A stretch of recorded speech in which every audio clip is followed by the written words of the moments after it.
ഹരേ രാമ ഹരേ കൃഷ്ണ. നിങ്ങളുടെ വീടിൻ്റെ കന്നിമൂല ഇങ്ങനെയാണോ എങ്കിൽ മാനഹാനിയും ധനനഷ്ടവും ദാമ്പത്തിക തകർച്ചയും നിത്യ സംഭവമാകും. ഇക്കാര്യങ്ങളെല്ലാം തീർച്ചയായും നമ്മൾ അറിഞ്ഞിരിക്കണം. വാസ്തു എന്ന പദം ഇന്നെല്ലാവർക്കും പരിചിതമാണ്. ഒരു വീട് പണിയുമ്പോൾ വാസ്തു അനുസരിച്ച് വേണം എന്ന തരത്തിൽ ഏറെക്കുറെ ആളുകളെല്ലാം എത്തിയിരിക്കുന്നു. നല്ലതു തന്നെ. ഒരു ഗൃഹനിർമ്മാണത്തിന് ശേഷം വാസ്തു പരിശോധന നടത്തേണ്ടി വരുന്നത് തികച്ചും ഭാഗ്യദോഷമാണ്. കാരണം ഭൂമി തിരഞ്ഞെടുക്കുന്നത് മുതൽ വാസ്തുവിന് വളരെയധികം പ്രാധാന്യമുണ്ട്. ഒരു പ്രധാന കാര്യം, ചുറ്റിത്തിരിക്കപ്പെട്ട അല്ലെങ്കിൽ കെട്ടിത്തിരിക്കപ്പെട്ട ഒരു വസ്തുവിൽ മാത്രമേ ഈ വാസ്തു ഉണ്ടാവുകയുള്ളൂ.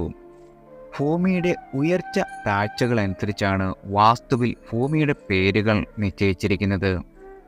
തെക്ക് പടിഞ്ഞാറ് വശം താഴ്ന്നും വടക്കു കിഴക്ക് ഭാഗം ഉയർന്നും ഇരിക്കുന്ന ഭൂമിക്ക് ഭൂതവിധി എന്നാണ് നാമം. ഇത് സകലവിധ കാര്യനാശത്തിനും ഇടയാക്കും. തെക്കു പടിഞ്ഞാറ് വശമാണ് കന്നിമൂല. നമ്മുടെ പ്രതിപാദ്യ വിഷയവും കന്നിമൂല തന്നെയാണ്. ഇനി കന്നിമൂലയെക്കുറിച്ച് പറയാം. ഏറ്റവും ശക്തിയേറിയ ദിക്കാണ് ഇത്. മറ്റ് 7 ദിക്കുകൾക്കും ദേവന്മാരെ നിശ്ചയിച്ച ശാസ്ത്രം ഈ ദിക്കിന് മാത്രമാണ്. ഒരസുരനെ അധിപനായി നിശ്ചയിച്ചത് ഗുണമായാലും ദോഷമായാലും ഈ ദിക്കിൽ നിന്നുള്ള ഫലം വളരെ പെട്ടെന്ന് നമുക്ക് അനുഭവിച്ചറിയാൻ സാധിക്കും. അതുകൊണ്ട് തന്നെ ഈ ദിക്ക് തുറസായി ഇടുന്നത് നല്ലതല്ല. ഈ ദിക്ക് താഴ്ന്നു കിടക്കുന്നതും മലിനമായിരിക്കുന്നതും നല്ലതല്ല.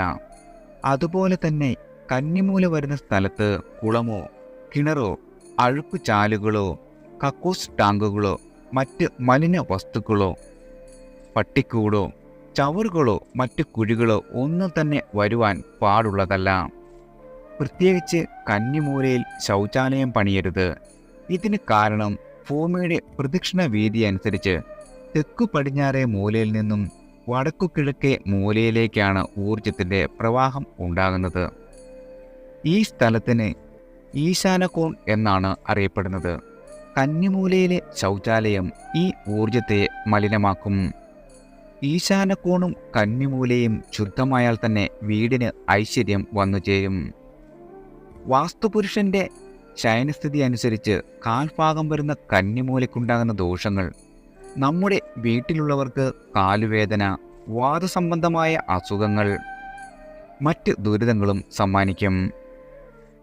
ഗൃഹവാസികളുടെ മാന്യത, ധനം ഇവയ്ക്ക് ദോഷമുണ്ടാക്കുകയും മദ്യം, മയക്കുമരുന്ന്, ലഹരി പദാർത്ഥങ്ങൾക്ക് അടിമപ്പെടുക എന്നിവയ്ക്ക് കാരണമാകുകയും ചെയ്യും.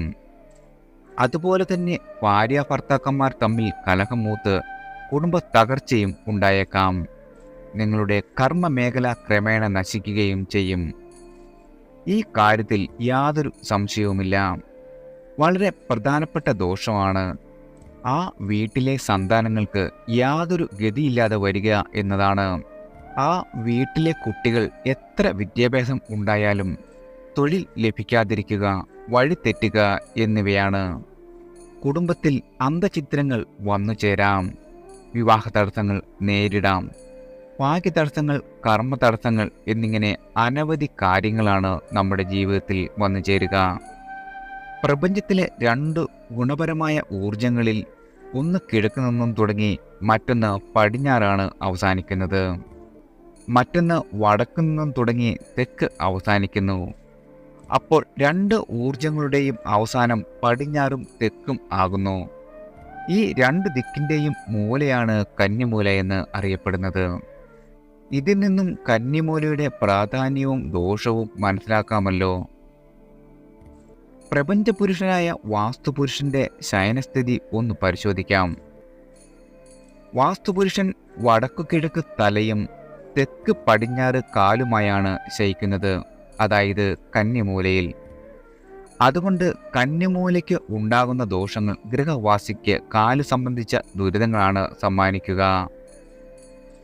ഗൃഹാരംഭ പ്രവർത്തനങ്ങളുടെ തുടക്കം തന്നെ കന്നിമൂലയിൽ നിന്നുമാണ്. പ്രഥമ സ്തംഭനാസ്യം കന്നിയിലാവണം എന്നുണ്ട്. ഒരു രീതിയിലും കന്നിമൂല തുറന്നു കിടക്കരുത്. അതിർത്തിയിൽ മതിൽ കെട്ടി സംരക്ഷിക്കണം. കന്നിമൂല എന്നത് ഗണപതിക്കും നാഗങ്ങൾക്കും പ്രിയപ്പെട്ടതാണ്.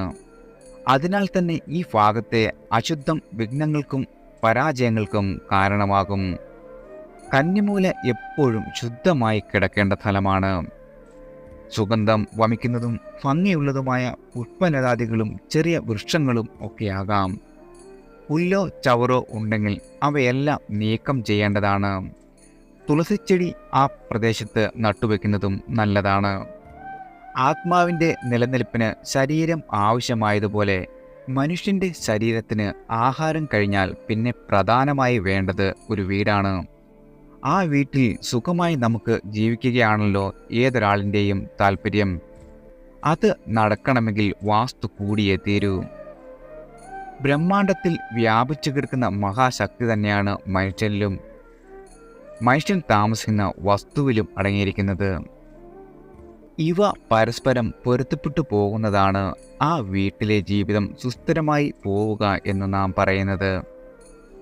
വാസ്തുശാസ്ത്രം അനുസരിച്ച് പണ്ട് നിർമ്മിക്കപ്പെട്ടിട്ടുള്ള പല കൊട്ടാരങ്ങളും ക്ഷേത്രങ്ങളും, എന്തിനേറെ ഏത് ഉണങ്ങിയ കാലാവസ്ഥയിൽ പോലും ജലം ലഭിക്കുന്ന എത്ര കിണറുകൾ ഇന്നും വിസ്മയമായി തുടരുന്നു.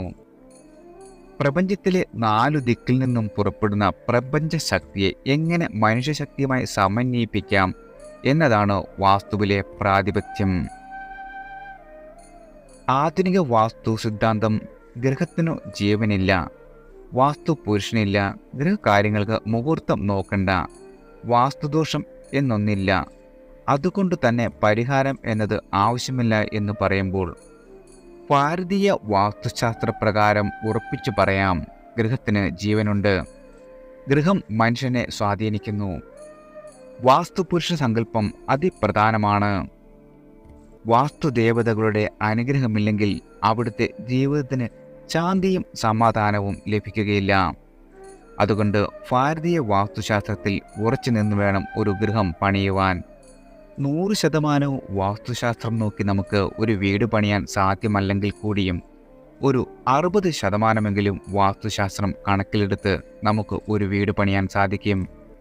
വാസ്തുശാസ്ത്രം എന്ന് പറയുന്നത് ഒരിക്കലും ഒരു അന്ധവിശ്വാസം അല്ല, അത് ശാസ്ത്രമാണ്. വീട് എപ്പോഴും പ്രകൃതിക്ക് അനുസരണമായ രീതിയിൽ മാത്രമേ വയ്ക്കുവാൻ സാധിക്കൂ. ചില ആളുകൾ കന്നിമൂല ഭാഗത്ത് കാർപോർച്ച് ആക്കാറുണ്ട്. എന്നാൽ അത് വാസ്തുശാസ്ത്രത്തിന് എതിരാണ്. കന്നിമൂല ഭാഗം എപ്പോഴും അടഞ്ഞു കിടക്കുന്നത് തന്നെയാണ് നല്ലത്. കന്നിമൂല ഭാഗത്തുകൂടി വന്നു കയറുന്നതും അത്ര ശോഭനമല്ല. എന്നാൽ വടക്ക് കിഴക്ക് ഭാഗത്ത് വന്നു കയറുന്നത് കൊണ്ട് കുഴപ്പമൊന്നുമില്ല. അതുപോലെ സ്റ്റെയർ കേസ് കന്നിമൂല ഭാഗത്ത് വരുന്നത് കൊണ്ട് ഒരു കുഴപ്പവുമില്ല. അതേസമയം സ്റ്റെയർ കേസിന് ഏറ്റവും നല്ല ഭാഗം തെക്ക് ഭാഗം അല്ലെങ്കിൽ പടിഞ്ഞാറ് ഭാഗമാണ്. കൂടാതെ കന്നിഭാഗം ഒരിക്കലും മലിനമായി കിടക്കുവാനും പാടില്ല. കക്കൂസ് അഴുക്ക് ചാലുകൾ മറ്റും ഈ ഭാഗത്ത് ഒരിക്കലും പാടില്ലാത്തതാണ്. വീടിൻ്റെ തെക്കു പടിഞ്ഞാറ് ഭാഗത്തെ മൂലയെ ആണ് നാം കന്നിമൂല എന്ന് പറയുന്നത്. ഒരുപാട് കാര്യങ്ങൾ പറയുവാനുണ്ട്. എന്നിരുന്നാലും എല്ലാവരും കുറച്ചെങ്കിലും ഇത്തരം കാര്യങ്ങൾ ശ്രദ്ധിച്ചു വേണം വീട് പണിയുവാൻ. എല്ലാവർക്കും ഈശ്വരൻ്റെ അനുഗ്രഹവും കടാക്ഷവും വന്നു ചേരട്ടെ.